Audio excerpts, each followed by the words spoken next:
फोटोला काय अर्थ आहे तो असा की साक्षातच आता तुम्ही फोटो घेता.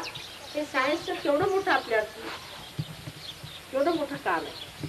आता मी हाँगकाँगला गेले ते एक तिथे फार चांगली मुलगी होती. तिचा संबंध स्वतःचं सगळं टेलिव्हिजनची वगैरे व्यवस्था होती. तिची फार माझ्यावर श्रद्धा बसली. ती सांगितलं माताजी मी तुमचं टेलिव्हिजनवरती एक घेऊ का? म्हटलं घ्या.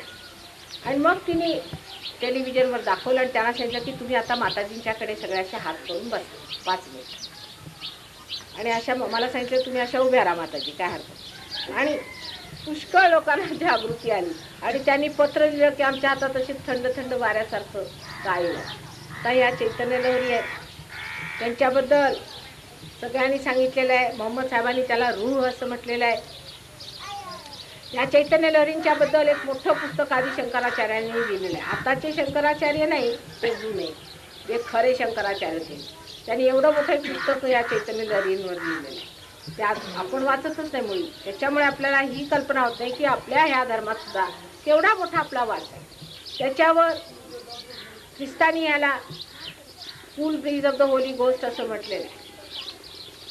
अगदी स्पष्ट, ह्याच्यावरून स्पष्ट आणखी खूप थांबणार की फुल म्हणजे आधी कुंडलिनी.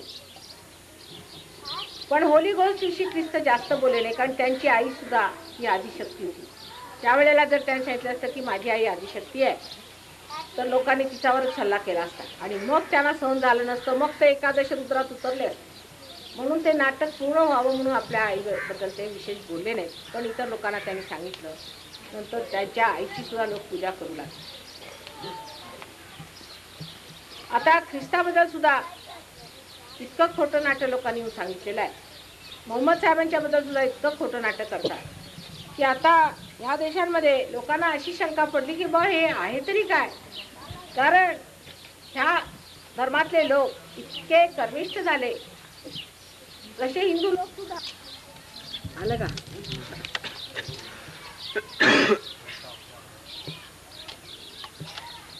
तर हा आपल्या सेंटरला ऑस्ट्रेलियाच्या लोकांच्या तर्फे बक्षीस.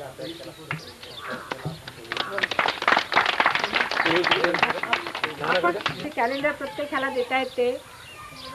हे ख्रिस्तांनी आपल्या आईबद्दल म्हटलेलं होतं, बिहोल्ड दी मदर, म्हणजे आईकडे लक्ष ठेवा.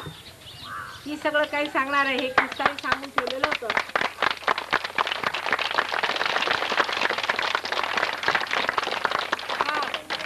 हे कॅलेंडर ह्यांनी 7 तुमच्या कार्यकर्त्यांसाठी दिलेलं.